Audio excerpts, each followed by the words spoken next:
بازم اومدم با یه آموزش فوتومونتاژ دیگه.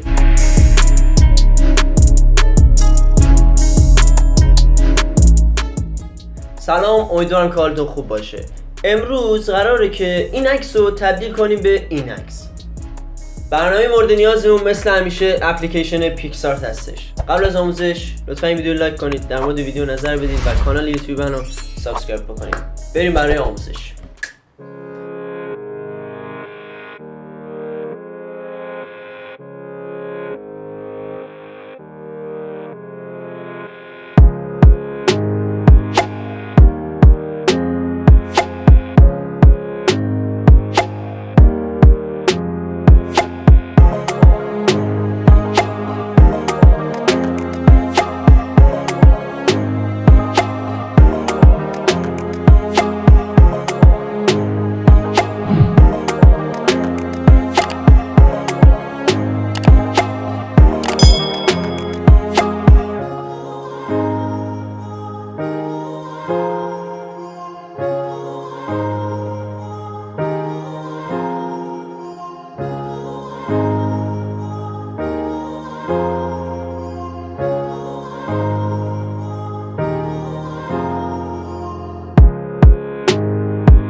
خب این ویدیو هم تموم شد. امیدوارم از این ویدیو خوشتون اومده باشه. اگه این ویدیو رو دوست داشتید لایک کنید، در مورد ویدیو نظر بدید و کانال یوتیوب منو سابسکرایب بکنید. تا ویدیوی بعد، خداحافظ.